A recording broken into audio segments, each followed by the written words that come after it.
All right, again, debating the motion this regards a social preference for positivity and optimism. So to formally start this debate, let us call on Prime Minister here. Hello, just checking once again. Can I be heard? Audible on my side. Okay. PR's verbally gender pronouncing. I'll be looking at the chat. So starting my speech in 3, 2, 1. The narrative of positivity and optimism is the narrative that is told by you by those at the very top 1% and has climbed out the social ladder and have actually achieved themselves within their careers. We think that it's harmful because given that the majority of us are still struggle and we need to see both sides of the story. We think that it's harmful on their side of the house when they tell the public that you should always be expecting for the very best. That means that you always have to be very positive in order for you to be successful. We think that's not the case for everything. We say in a lot of instances, you have to be pessimistic or in some instances, you do not have to align yourself with any value. Few points of set out in today's debate. Firstly, how does this social preference look like on our side? We say this social preference looks like societal norm, which means that you have media glorifying optimism, right? By talking about this kind of like optimism, we think there's a counter indoctrination that positivity brings inherent good, i.e. you have the Buddhism telling you have to always be like positive. We think that's harmful on their side. What's the counterfactual on proposition then? We say on the counterfactual on our side is one with no social preference of any of the narratives, because given that the dominant narratives that you have to be positivity and you have to have like optimism, which is harmful on the other side. What's the burden on side opposition? They have to prove to you why the inclusion of only a positive narrative is something that brings net good. We say the counterfactual on our side is feasible because retrospective motion in an alternative world, you send amount of resources to spread both narratives. Why is positive and optimistic narrative bad? We said this one, because they have no accessible to minorities, i.e. you have poor and minorities. Secondly, we said the prerequisite to be optimistic, knowing your future is guaranteed, is not accessible to the poor. We say C, it impacts the minute scale of people and disempowering for the most vulnerable people in today's debate. We think we're going to extend to that in our substantive factor. Moving on to our substantive then, on how like people will have to constantly struggle, and it's how it's unfair to minorities when they adopt the predominant narratives and just completely dismisses of others' narrative. We say, why is this true then? Because we say under the current status quo, there are a lot of structural barriers for you to like succeed. It is unlikely you are unable to succeed, given that in the current status quo there are a lot of like hurdles that you have to overcome, which means that you are likely to succeed. When you're like to succeed in particular things, you need to have certain talents like that and resources. Like in debating, you have to have perfect accents. You have to like have the resources to be able to access to coach in the first place. But we think the thing is the problem within today's debate is that not everyone in today's debate can have access to that kind of things. This proves to you was you're unlikely to success in a lot of things. But what do you do then when you're unable to succeed? You tell yourself that, oh, actually you're able to succeed, but only then when you actually like expect the very best for you, but we think that constantly leads to struggle. What's it bad then under the side of the house? Well, we say optimism is a thing that only confines to the rich, meaning that only oftentimes my optimism is only like the privilege of those at the very top percent because they have the extra time and money to be able to enjoy that. Whereas the majority of us and the minorities and poor people isn't that case. We say the majority of us cannot have optimism because they are too poor and being exploited by a capitalist system and do not have time to optimism. What's the comparative then under their side? We say if there's a dominant narrative, that means under their side of the house, minorities and poor will be seen as irrational beings because they are unable to get respect if they do not conform to the majority narrative of optimism. We think that's something that only is able to be accessed by the rich and the top 1%, like by the privileged individuals, even if you're not top 1%. But we think the majority of people in today's debate are actually do not climb out to that kind of level and height. On our side then, we said there's no fixed set of value, which means we're going to make minorities happier. We tell them, even if you don't be actually like this kind of optimism, we said it's not completely your fault because we think that there's just like optimism should not be the major narrative for today's society. We think we reduce stigmatization and we reduce the burdens of minorities since we tell in our characterization that a lot of these people do not have the chance to have the ability to practice optimism in the first place. Secondly, on how the other side deters people from seeing the truth and your real capability, right? We say, why is it true then on the other side? Because by virtue of being optimism and to always have the kind of positivity, it means you always expect the very best for your future. You always tell yourself, oh, things are just going to turn out okay, even if you face structural barrier, right? This looks like you're in debating, like you come from a minority background, you're unlikely to succeed, yet you always tell yourself that as long as you work hard, things are going to be okay. We think that leads to constant struggle under the other side of the house, which they do not realize that that kind of view do not belong to them. Why is it true then? Because when you focus purely on the good side of the thing, that's you constantly telling yourself that everything will be turned out fine at the end of the day. We said the reality is everything comes with like both harms and downside and also the good side of it. We say when you have the kind of dominant narrative that trumps over other narrative, that you're only able to see one side of the story.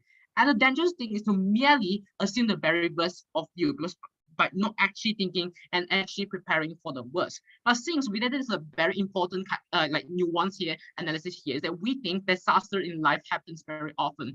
Oftentimes, you have to face a lot of disasters in one's life. Like you have the 2008 financial crisis, or during the pandemic era where you have lost your jobs, or you have your parents perhaps that discovered the cancer for yourself. Therefore, we think it's better when you don't have the kind of dominant narrative that tells you, oh, everything was just going to turn out at the very for the very best at the end of the day, because we think that deters you from preparation, that deters you from seeing the truth. I think that is harmful on the other side. What's the comparative then? We say since the optimism is the dominant narrative that detects social value, it means that when you accept the kind of preference, the dominant narrative, that means you do not start to consider any other values. That deters you from preparation, that actually deters you from actually preparing what is the worst for you. We say since the tendency of disasters is actually very often, we say it's a prime time and it's better for us to err on the side of caution to actually prepare.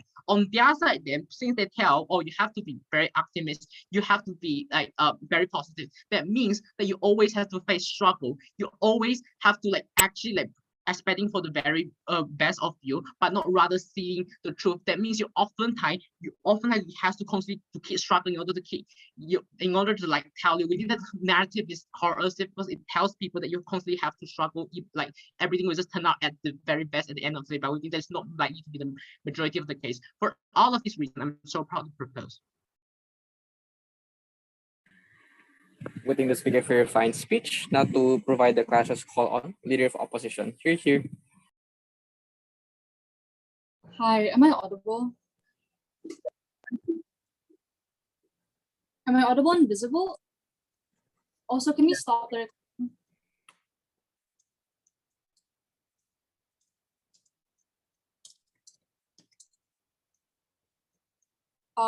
the recording looks like it's still going on my end. Can we turn that off?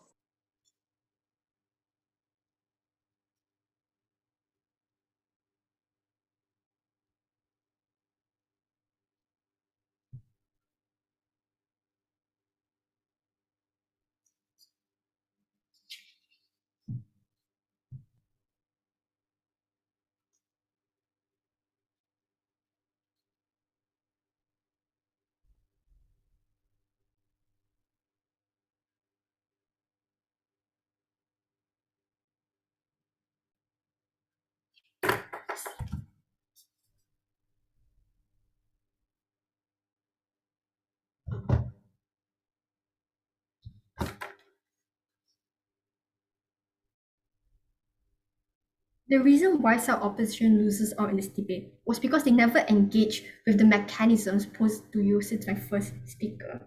OJ's mechanism was very simple. It's just outside of the house, we regret the narrative of social preference, we prefer a world, an alternative world, where there's no social preference at all for any narratives.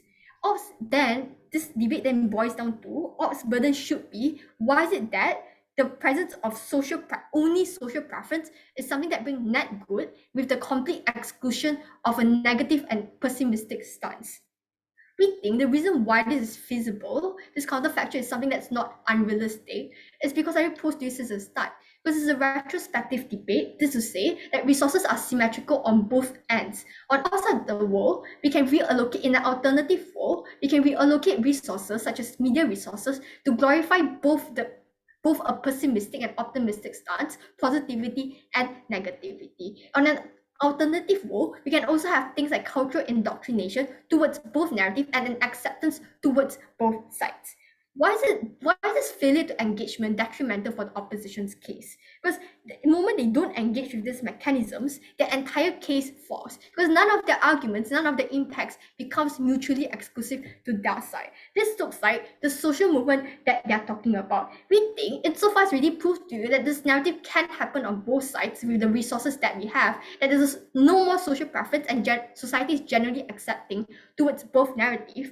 We think social movements are still likely going to exist. The push for climate change is still likely going to exist on both sides of the house because people still want to make change, because people know that in the near future the world is going to die, so there's still people that would want to make change. The only difference here is that the mindset and the perception of society have towards the minority communities who chooses to be pessimistic about it. We think this is something that's inherently important that was never engaged to in this debate. Notice how climate change is an unrealistic goal for a majority of people in status quo. This looks like minorities who can't guarantee whether or not they can feed themselves in the next few weeks. Minorities who don't know if they can get into like universities or even get an education to begin with. If this is true, then I'm unsure as to why climate change is something that minorities have to be optimistic about when they're literally going to die in another few days, right? Thus, we think on our side of the world, this is inherently important because on our society, we go inherently accepting towards this minority who chooses not to opt into social movements because of the very factor that they aren't privileged to, or the very factor that they cannot afford to do so. Before I continue on to the clash on who better protects minorities and the most vulnerable, I'll take a POI coming up from O. Capitalism, evolution, all these things make a natural incentive to be miserable. Therefore, even when you have these two narratives exist equally, negativity is likely to triumph. Please respond to this point. Number one, you didn't prove to me why negativity was going to trump to begin with, but even if you do prove to me why negativity will trump, I already told you on both sides of the house, there will still be people who are willing to fight for this sort of cause. There will still be like your white, like people like Greta Thunberg who are privileged enough to be optimistic, who are willing to fight this cause. What we're saying here is that there's a very large scale of minorities in status quo who cannot afford to fight this cause, but it's because the very narrative that our opposition push for, they are forced to do so. Now, further on to which side better protects like the minorities and the vulnerable, because it's something that that was never engaged to by our opposition. Why is it that the poor and minorities are the most important stakeholders in this debate? They're the most important stakeholders because they make up majority of our society. They're the most important because they're already structurally discriminated, because there are people who cannot afford to sustain their well-being to begin with. We think that the reason why this narrative is harmful and why side of opposition push like, oh, you must fight for social change is something that's harmful to begin with is because it was never inclusive towards the minorities. But even if they do like, oh, social change is important and everything, we think it only benefits a very minute scale of people. Optimism only benefits a minute scale of people, and that's likely the people like the white people who have like already a guaranteed access to future universities, who have guaranteed access to jobs because of connections. These are your people who can afford to be optimistic because they have the societal capital to do so. We think what opposition needs to prove is that the presence of this narrative has a probability of leading to success, and why this narrative directly translates to breaking societal barriers that has been within society for a very long time, right? We think the comparative view on our side of the house is at the very least, we accept minorities if they choose to be pessimistic. On our side of the house, we're more tolerant and accepting towards them not doing anything compared to actively shaming them and what our opposition is doing. But also, we don't think that minorities should bear the burden of advocating for climate change or advocating for any societal change to begin with, insofar as they're already oppressed, insofar as they already already can't feed themselves, right? Now, furthermore, I'm going to just add on a few substantives on why our opposition harms minorities. Because A, we think minorities on that side of the house, if we were to actively push for a very optimistic stance, it's harmful because some minorities would take inherently high risk, thinking that they can break societal barriers, thinking that there's hope in their future. When this is unlikely going to happen, when this is untrue, this is because it's likely that societal structures are hard to break. It's because this sort of things, structural discrimination, has been happening for centuries. It's unlikely they can break. What happens on that side of the house is that minorities are likely going to take unrealistic risks, thinking the future has hopes, such as taking degrees to universities, like taking on student debts to universities like Harvard, which has an insane amount of tuition fees, and not being able to pay for the rest of their lives because of the risk that they took on. This also another substantive fear on why this is also worse for minorities, as it brought to you by my previous speaker, is that minorities are unlikely, or like the vulnerables are unlikely, going to prepare for the worst. Meaning this also harms them in the long term because they are optimistic, knowing that they can't achieve everything in life. They're unlikely going to prepare for things.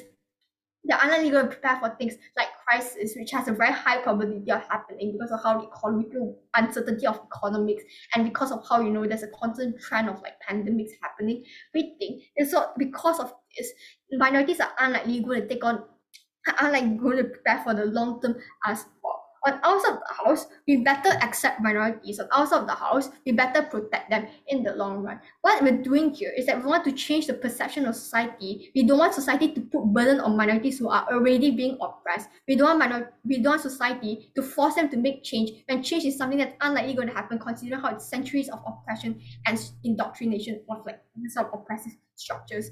We think on our side of the house, only our side benefit minorities the most. Waiting to speak for your fine speech. Now to extend side opening opposition, let's call on Deputy Leader of Opposition. Let's pause the recording. Invisible. Yes, loud and clear and visible.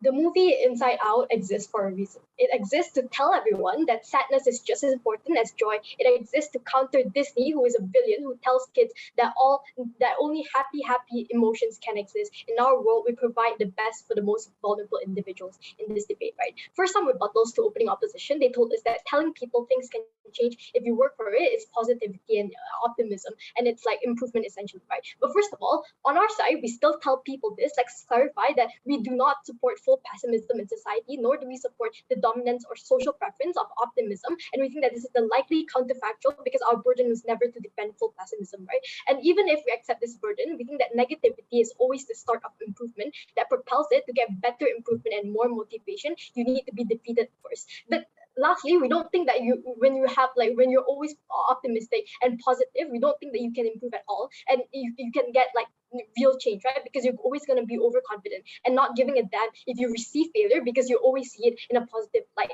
Second of all, they told us that negativity puts you in a cycle of like sadness and depression, because you will always stay in this loop of like sadness because you dwell on it. And they said like if you have less negative people, and then you have like less mental health problems. First of all, why is this still okay? We think that this state of being sad and always doubting yourself is not as bad as you think, because it gives people time to understand why they are feeling what they're feeling. These people are more likely to elicit more systematic thinking and trying to understand your emotions. And the fact that these people are even at the stage of sad and depression, where they just don't want to do anything, shows how burnt out these individuals are. This cycle of sadness gives these people a way to vent out their feelings, to cry their hearts out, or to let it all go. We think that this is extremely healthy as compared to what will happen when this social preference is in place, right? Then they told us that if you have like positive mindset people around you, then it'll give you positivity and you'll release stress. But we don't think this will happen when everyone is bottling up their emotions and hiding what they feel. On the outside, they might look happy and all, but on the inside, we think that they might just be hurting because of how they're expected to act according to all this societal standard, right? So 2 extensions we want to bring up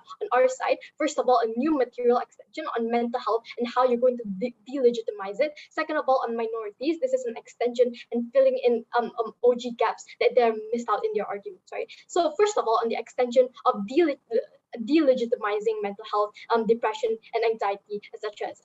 Because understand that in status quo, you have a huge stigma against mental health in society. People in general prefer positivity and optimism and stray away from sad and depressed people. And on a macro level, we think that this propagates the severe internalizing of self-deprecating emotions, and this causes them thinking it's because that they are just lazy. It causes them feeling like very worthless and not trying hard enough, and it also internalizes the stigma, when in reality it's because of an arbitrary chemical imbalance in their brain that they cannot control, right? And what is going to happen when we continue this societal preference, right? We think that first of all, obviously these people are not going to want to show any negative emotions at all because of how society puts up an expectation of sunshine and rainbows and all the time, right? And but as we know, as humans, right, you cannot completely abolish all negative thinking. Therefore, when a human does encounter negative thoughts, two things will happen. First of all, this person absolutely hates themselves for having these feelings and will beat themselves out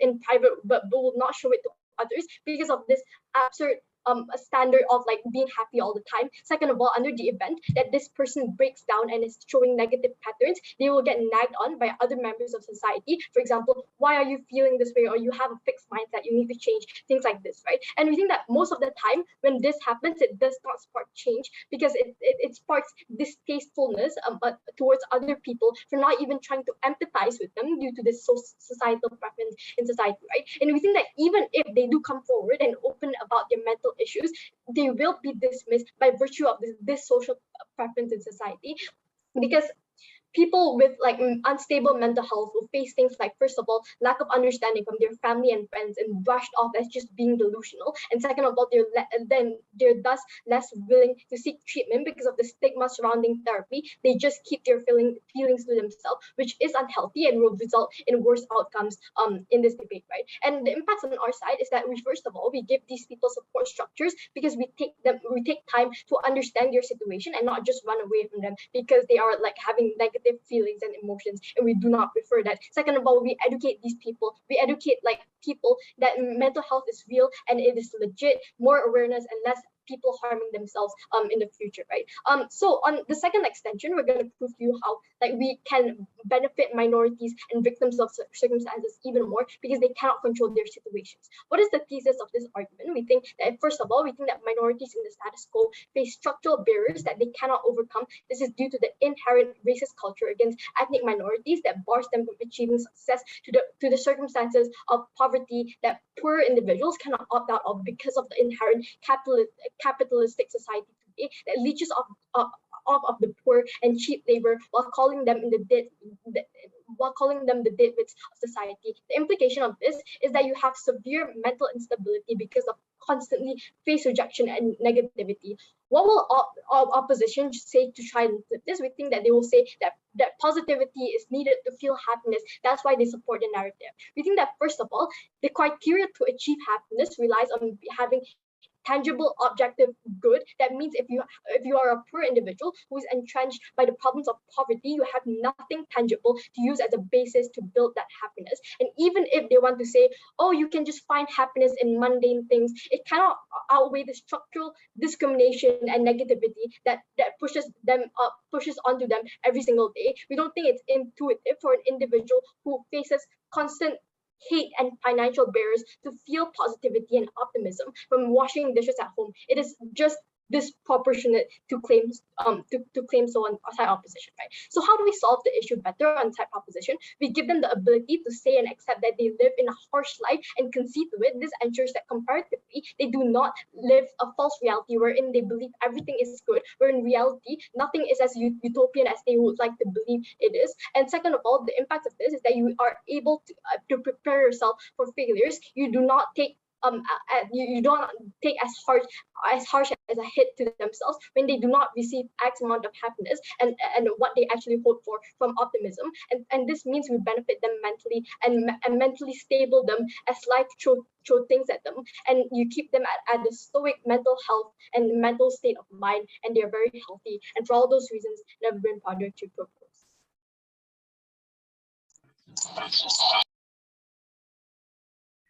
All right, we thank the member of the government for that fine speech. To introduce side CEO, let's call on member of the opposition. Here. Hi, am I audible? Yes, loud and clear. Thank you. POS verbally preferred pronouns I keep him, and congrats to everyone for making it this far. Starting my speech in 3, 2, 1. A world where positivity and sunshine and rainbows and optimism is your push to seek for a better day and a better week and a better month as a minority is the world in which CEO wholeheartedly supports and endorses. A world where minorities strive on a daily basis to break that glass ceiling and to attempt to escape their cycles of poverty and to educate their children and to allow them to be empowered is once again a world that CEO wholeheartedly supports. Some responses to what OG and CG tells you. OG tells you a couple of things, right? Firstly, not everyone can have the access to these things, and it thus can't be optimistic and positive. I think CEO concedes that fine, not everyone can access expensive things, right? But not everybody. But two responses to this, right? I think there needs to be a distinction between wants and happiness because we recognize that your wants exceed your needs, right? You want a nice car, you want an iPhone, you want nice clothes. But we think that means being optimistic isn't restricted to the 1%, right? Because we recognize and we think that positive and optimism applies for everyone on the social ladder. We think that for a minority child seeking optimism and positivity, that looks like them being more motivated towards studying harder, to get into a good university and to get a good job to help their family. For a minority working class adult, optimism and positivity looks like trying to seek for a higher paying job, taking extra courses to help educate their child, to allow them to not suffer like they suffered, reading that this analysis takes somewhat of much of OG's case. Second thing they tell you about how this narrative is harmful and how it's not inclusive to minorities. We think at this point, side government is just making their framing convenient for themselves, right? Because we concede that these individuals do have pains in their life. However, this optimistic mindset doesn't mean that they will disregard and invalidate their pain. This is when the happiness factor comes in social circles and passion in their lives of these minorities. They will actually help them to move on and to actually help themselves actualize. Third thing they tell you about how when you focus on the good side, you overshadow the harms and only see the one side of the story, and you don't essentially see these struggles, right? We think OG has this skewed view of what optimism and positivity looks like, because recognize that positivity and optimism is not blinding, right? It doesn't cloud your judgment or reality, because we tell you that firstly, people themselves have some form of sanity, right? Because being positive and optimistic doesn't mean you as an individual go on a euphoric high and act like a fool. We think that secondly, that optimism and positivity instead looks like you seeking out for change. It looks like you seeking out for a better future in your life, regardless of your situation. Fourth thing they tell you about how it's harmful for some minorities because they believe that they can't break through the glass. Because it's harmful for minorities to believe in optimism because they can't break through that glass ceiling. I think that no doubt it's hard for minorities to break the glass ceiling, get better jobs, escape cycles of poverty, and live better lives as a whole. But we think that the comparative here is a matter of whether you motivate the minority to bring change and break this glass ceiling, or whether you encourage pessimism and say, hey, screw you, minority. No matter how much you study, no matter how hard you work, you will never escape the cycle. We think that this is the world that OG and CG endorses. They only enable the oppressors of our society to shut down these minorities and disable them from breaking that barrier. First thing that CG tells you about how a cycle of sadness allows them to vent out their feelings. We think at this point, CG entirely shoots himself in the foot, right? Because we recognize that the government has made their stakeholders minorities all throughout this debate. Recognize that minorities in society are the people whom are disenfranchised consistently. They are oppressed on a daily basis by institutions that are designed to attack them systematically, and that an impact of that is that minorities feel this constant sense of hopelessness, right? It's a feeling that I have no way out of this helpless cycle. But CEO tells you that there is a way out of this. But CJ again tells you that no, deal with the cycle of sadness and live with it. We think that it's no longer venting out their feelings on CG, but it's more so dwelling on this feeling of hopelessness as a as a minority. We think that there's no means, and we think that as a minority child or a minority adult, there's going to be no means of incentive for you to seek out for a more optimistic future. That's why, like farmers in India, once their crops get destroyed, they commit suicide. That's why suicide rates are so high within minority communities. CG cannot be endorsing this. First argument on how the social preference for positivity and optimism is a push and a motivation factor. We think that a world without a push and incentive to seek out for further greater motivation in life and in every single action you make in your life is a world that is unmeaningful, right? Insofar as there's no greater hope, nor is there a need for a push factor for you to make you seek for the better life. Why do we think that this dominant social preference is a push factor for optimism? Two layers to this. First, we think it's a force that enables you to seek out for the better, right? Because I think it's fair to concede that not everyone leads the optimal life, in the sense that not every single individual is going to be able to seek out better means of a perfect optimal life that's filled with butterflies. But CEO is here to tell you that insofar as people like this exist and people like this face these problems, we're going to tell you that these are the people here that need this push factor. But why so, right? That push factor exists, right? We think when you live a life that is essentially consistently disenfranchised, you think you need this push factor. Finally, we need to understand about the hope complex, right? That this inspires and separates individuals and movements as a whole. Let's do a bit of framing here, right? Now, being that when individuals are lacking in some way or form, for example, not being what society perceives as smart or creative, but hope of optimism is actively what incentivizes these individuals to improve themselves and become more creative, more smart. I think that so solely only in CO can we help these individuals achieve what they want with this. Why is this push for optimism good, right? Can identify how status quo looks like today, because positive social circles and internalized optimism runs rampant for simple reasons. They coping mechanism for certain individuals, and for worst case scenarios, when you're unable to feel happy, that is when this widespread narrative comes into play. And when your companions are actively optimistic and trying to make you feel positive without invalidating your pain. For example, if I feel sad, my friend will come up to me and hear me out and can see that, hey, this pain is justified, but unhealthy to keep dwelling on forever. They're likely to use different ways to make me feel optimistic, and so I don't put myself down. This is basically what happens, and in status quo, it's quite beneficial, and that's why this narrative is so goddamn dominant to begin with at status quo. Secondly, about why this push and motivational factor is so necessary to certain individuals who basically can't deal with their emotions. It's because these individuals go down a rabbit hole of suffering and sorrow. I think this is the last thing that should happen due to unhealthy habits emerging from this, right? So when that CG comes up here and tells you that, hey, this is something that you should be dwelling on this because you can become a better person. We think that's something that you shouldn't be supporting. And why do we think that this push for motivation is very important? First of all, because this debate takes place mainly for these individuals who need optimism the most, like someone suffering from poverty or depression due to a failed relationship. These individuals are at their most vulnerable. We think that being exposed or in contact with optimism helps them move on from their pain in life, right? So we can prevent this emotional trauma from being amplified in the long term. This also acts as some means of a motivational factor to help these individuals take up this way of coping, so that if you're essentially able to self-actualize, or basically, for example, practice a passion and have joy, your life is essentially going to go into a spiral. We think that if you don't have this, your life is going to be in a spiral of counterproductivity, and Manas will extend on this later on. Finally, it serves as a coping mechanism for basically the two types of individuals, and we think that these two types of individuals, essentially, firstly, the people who can generate internalized happiness, these individuals can enjoy life even if they're going through trauma, and thus they can cope with their pain. And the second individual is people who can't generate this internalized optimism and have some sort of way of being exposed to happiness. They can essentially move on from the pain as well as pick up other activities that help them in life. We think that on the world of government, where they give you a non-existent counter as to how they motivate people and how they foster a culture of positivity within people, we think that it's a world in which people don't have means of ends, right? There's no goals there. We think it's a world of misery and a world of sadness where your individual achievements are undervalued and lack any means of individuality to yourself. We think that you as a minority, upon failing, are going to feel like a failure. You're going to be dwelling on that failure, and there's going to be no way out from these cycles that you consistently face as a minority. That's a world we don't want to be living in, and for all those reasons, you should be siding with CEO. Thank you very much. All right, we thank the speaker for the fine speech. Now to end the debate from side government, let us call on government whip. Here. Okay, give me a bit to sort out my notes and I'll start. Thank you.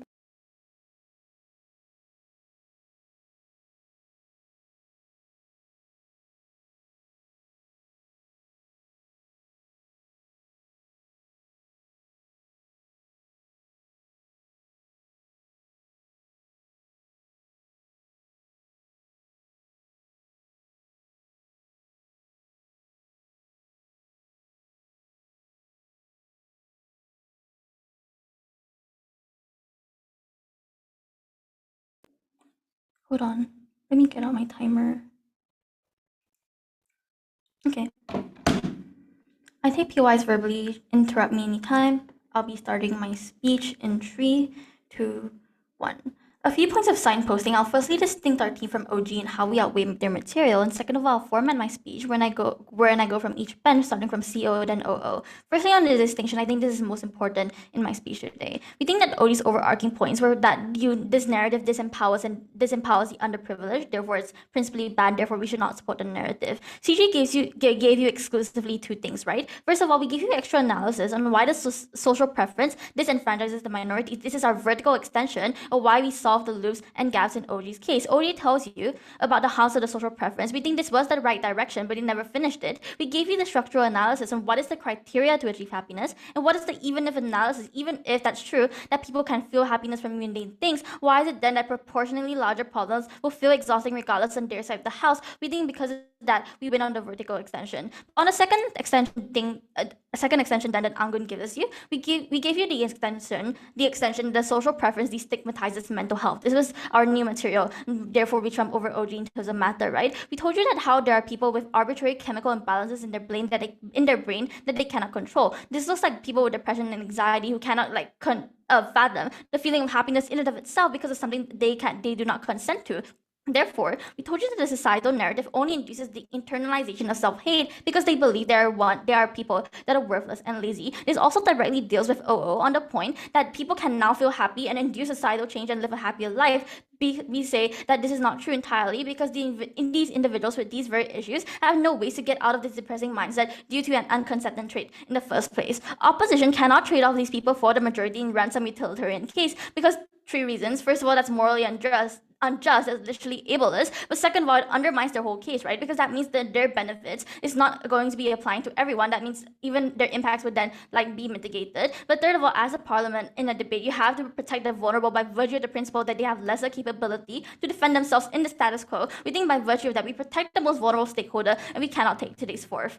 On a CO response, I have a few things to throw out there first. Firstly, we think that CO threw out a lot of responses so far, but never linked back to us on how they impacted the overall debate, right? We think this is greatly non-comparative. But secondly, on their extension, that the societal preference is a push factor for optimism. This is very derivative of OO. I'll tackle this in the OO response later on. But something that we heard exclusively in CO was that the minorities are already systemically disenfranchised, therefore there's no way to solve it on either side of the house, I'm assuming. But we said that this is exactly our point, right? We said that both sides of the house, minorities are systemically failed. This means the metric to judge today's debate then is when this then comes down to which paradigm is more preferable. On government, we told you 3 main things. We told you that we are accepting of all emotions due to our stance. Therefore, they're able to get more emotions and be more have a safety net that's way better than opposition's paradigm. But second of all, we told you that minorities then have some sort of cushion to fall back on. I'll elaborate on this later. But third of all, we told you that mental health is exclusively destigmatized in opposition's paradigm then because the minorities of the neurodivergent people in the status quo are going to be exclusively benefited on our case. So long opposition never contested on this, we can assume that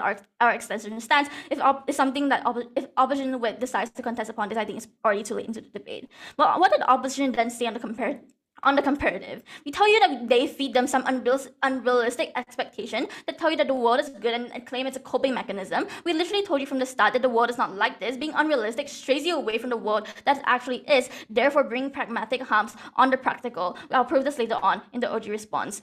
Okay, onto the OG response then. I have one strategic observation, right? We feel like OP had a fatal flaw in their case from the start because their whole case was contingent on the underlying premise that we propagate in Gov that we propagate the social narrative of pessimism. This was intellectually dishonest to our case. Already told you from the start, right, that our stance as government was that we do not have a dominant social preference. We never support solely pessimism because our stance in and of itself is that any dominant narrative we believe causes imbalance and rips the social fabric. They cannot just misrepresent our case and get away with it. But first thing, which I really contest upon this, whether or not which stance is correct. The first thing we heard from OO was that people will want to be sad if happiness isn't the countervailing force that exists against it. This is trying to say that if there's no social dominant narrative of positivity, people are more likely to be sad. I have 2 responses. First of all, on the premise, right, the thesis response to us this: it's untrue to assert that people choose their emotions, that people choose to be sad if there's no happiness coming in, because it's more often than not actions that dictate the emotions we feel, because emotions are the result of the chemicals in our brain. Our brain just reacts to it arbitrarily. That's why we learn about stimulus and response in secondary school. But just because we do not have a dominant narrative doesn't mean all other actions that induce happiness magically disappears, right? Just because society tells you that it's fine to not be happy in our paradigm doesn't mean we are all driven to suddenly be depressed. We got no explicit mechanistic analysis on the truth to this claim. We don't think this can stand, right? But on the impact response, where I take them at their best, assuming that people will be sad, this is our worst case. We said that this debate happens on a scale. Yeah, let's compare both benches then. On government, our worst case then is that people be depressed and are propagated to be sad all the time. We said on our side of the house, at least we provide some sort of safety net for the vulnerable to fall into. We exclusively allow them to say, oh, I didn't get this job, it's okay, the world sucks anyways. The implication of this then is that there's no internalization of negative emotions. They will not be blaming themselves for every single problem, which most of the times are structural failures of the state anyways. We believe by that virtue of that, even at our worst case, we still have some sort of impact. Opposition's best case then, that everyone's induced to be happy. We said, sure, even if we have this, it's some utopian paradise we do not stand for. 3 things why it's not okay. First of all, it's unrealistic. The world is not like this. But second of all, it's only capable to be felt to the full extent by the privileged. But third of all, it's only capable to be felt by those who are neurotypical, those with mental illnesses. You delegitimize them in their side of the house. Second response then, that minorities, they won't fight for social good. We said that on the logical stance of this claim, minorities cannot fight for it anyways because of the power asymmetry. But to flip this then, we said that with the societal preference of optimism, you do not induce any incentive for change, because by their premise that people would appreciate the little things, that everything will be an inherent good, nobody would believe that the structural failures of the state, like poverty, discrimination, and alienation, would be bad things because they believe it's something that's good. Therefore, we believe that this whole thing doesn't stand even if they want to co-opt this benefit. On the third thing then, that even if they fail, they feel value in trying. We don't think this is true because like comparatively then, we still give them even if it's true that you feel happy, you still disadvantage the poor, because on a scale that means the rich will still be happier anyways, and the poor still is happy too, but the class disparity gap is still there. We don't think this brings any sort of inherent benefit to their case, especially if you want to talk about like structural failures of the state, which is something CEO tried to harp on. But comparatively then, we say we give them the individual autonomy to for anything they want without a dominant narrative indoctrinating their thoughts. We think for all those reasons, I'm very proud to propose. Thank you. Voting is paid for your fine speech. Now to final and this debater's call on opposition break. Here. Hi, am I audible? Yes, loud and clear. Okay, just give me a second. Let me start my timer. I'll be going in 3, 2, 1. Panel, the moment you regret the ability to cope with pain of the hardships of life by not wanting these individuals to move on from that pain, it's the moment you support the unhealthy side of the inability to self-actualize and progress as society and as an individual for yourself. Now, let me just provide and like dissect the entire case of government apart. They talk about how if you're suffering, you're unable to find happiness, but this is so wrong, because we need to understand when you're exposed to optimism from certain entities, that dopamine coming from you, which what they call mundane tasks, will still contribute on some level. But on a comparative basis, when you're in such a vulnerable position, new passions that you've never experienced and differ from what you've vastly experienced in your life result in you actually building a sort of optimistic bedrock in your life, which means new experiences actively contribute to this. But this is an exclusive benefit on CO because we show that these suffering individuals would be stuck in a maze of pain, which basically leads to them, which basically means that without the optimism to guide them to new experiences, they'll generally be like stuck in a loophole of pain and will not be able to get better over time. I'll be incorporating the rest of these responses into my classes. They talk about how a cycle of sadness allows them to vent out their feelings. They wish already responds to this, but let me build on about how detrimental this was to their case. They talk about how this feeling of hopelessness is like the best way to vent out. This is concerning because cycles of misery and no optimism result in people opting into coping mechanisms that are unhealthy, like drugs, which are extremely dangerous to our stakeholder. Compared to our side, when you're exposed to optimism and guided to a better future where you're supported by, for example, your friend, you pick up a passion, and we think that their side shot themselves in the foot when they supported our stakeholder, opting into horrible habits that leads to them being counterproductive in the future. They talk about how just because you're not given a dominant narrative of happiness, you're like not driven into like depression. Recognize, right, a world without a dominant narrative is an unbalanced one, because right, reiterating their stakeholder of minorities, we think that these people whom predominantly are feeling lean towards negativity, right, that's the mindset. I don't have a way out, right? This means like being charitable to them without this dominant narrative to counteract the balance. We tell you that these people are going to be sad and negative and pessimistic in the long term. We think that minorities are going to be people who face the most amount of blowback and oppression from society. We think these people are systematically disenfranchised, right? So the common consensus feeling is like letting these communities feel hopelessness, and you think that's detrimental to them in the long run. So let me just talk about what their side had to defend. So they talk about how their side helps these individuals move on and cope from their pain. They say on their side of the world, on our side of the world, we're overbearing. But it was so convenient that they made this assumption, because I literally don't need to look. I don't need to look, but I know individuals will understand their pain, and they will also find like ways of helping these minorities in simple ways that will bring them joy in forms of donation and other things. I really don't understand what their side was going on about this debate. So why do we take over our opening side? Because being charitable, their case made sense. But the biggest problem was they did not characterize how individuals who are so vulnerable and cannot generate happiness actually like get help on their side. This was extremely detrimental to their case, because they fragment the community of individuals suffering and only defend a certain part of the minorities, in which those are the individuals that can like generate some sort of like joy in their life. They'll lose this because how lazy their case was when they curated it. So the main clash, which side helps the most vulnerable people? Government talks about how minorities are vulnerable people and will like face backlash for being pessimistic. But let's just break this down. Yeah, first of all, optimistic mindsets don't dictate the narrative, and you're supposed to invalidate pain. It's supposed to basically help you cope with the problems and then spread that infectious happiness that you have to other individuals to help them move on. But this cannot be rebutted because literally it's a core value of humans, which are basically social creatures. Finally, taking their counterfactual, and in which like you don't have a dominant emotion, but that was the biggest problem in their case because humans have dominant emotions and characteristics. It's what defines us, and it's inevitable. The most dominant emotions like envy, sadness, and happiness are going to be defining us. And I'm not a psychiatrist, but going into opting into something other than happiness, you basically rob yourself of the ability to have a hope complex, and you internalize hatred towards yourself. We bring to you about how it's a coping mechanism, how it helps you move on from like basically the pain that you're having, so that you don't opt into unhealthy habits, and about how it gives you a hope complex that like has a huge range of impacts. So let me just go on to the main argument about how we're able to like have the social preferability for positivity and optimism, as like it helps people and it helps push people into like a much better life. So why is this true? We believe that in society, without drive and motivation to seek a higher reason in life, every action that you take in life is an unmeaningful world, since there's no higher aspiration, nor is there a need to push nor is there a need to push element to make you seek for the greater. There are two aspects to this. First of all, we believe that it is a force that allows you to seek out for the better, because I believe that it's fair to admit that not everyone leads this ideal life, but in the sense, not every single individual will be able to search out for better methods of flawless optimal existence filled with butterflies. We are here to tell you that as long as these individuals exist like this, and these individuals like this face challenges, these are the individuals who we crucially need to protect, because they're the most vulnerable. So before that, any POIs?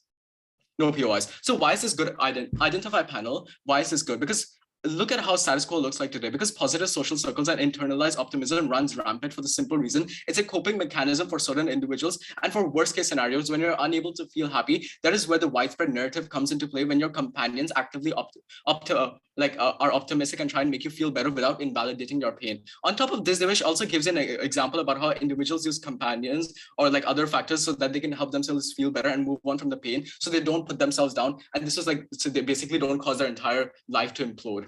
Moving on about how, secondly, why this push and motivational factor is so important to certain individuals who basically cannot cope with their feelings, because these individuals go down a loophole of hardship and grief, and we believe this is the very last thing that they should happen, that should happen due to unhealthy behaviors from this. And when the optimism exposed to them from foreign entities such as friends and relationships, it helps them cope with the distress and move on. This was debate winning for us, because individuals who are the most vulnerable are exclusively helped on our side of the bench. So why is this important? Because this debate takes mainly place for the individuals who need the optimism the most. It acts the motivational factor that helps these individuals out in like a coping mechanism and helps them like self-actualize and basically have like passions and have joy in their life. They're able to move on from their current pains. So what happens if you opt into the other side's world? First of all, on their side, you have the inability to self-actualize, because you're unable to move on from the pain that drags you through the dirt. Because what happens is you are like basically counterproductive in your life, because more often than not, this overbearing pain that you have from like the inability to move on helps you become counterproductive.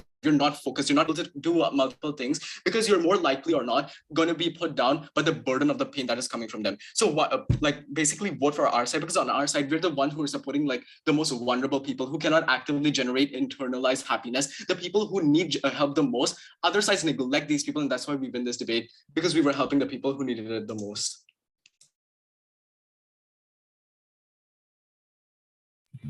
All right, we think this be a very, very fine speech. Congratulations to everyone for that very competitive round. So since this is a close round, we're not going to be giving any OAs. So for me and my fellow judges,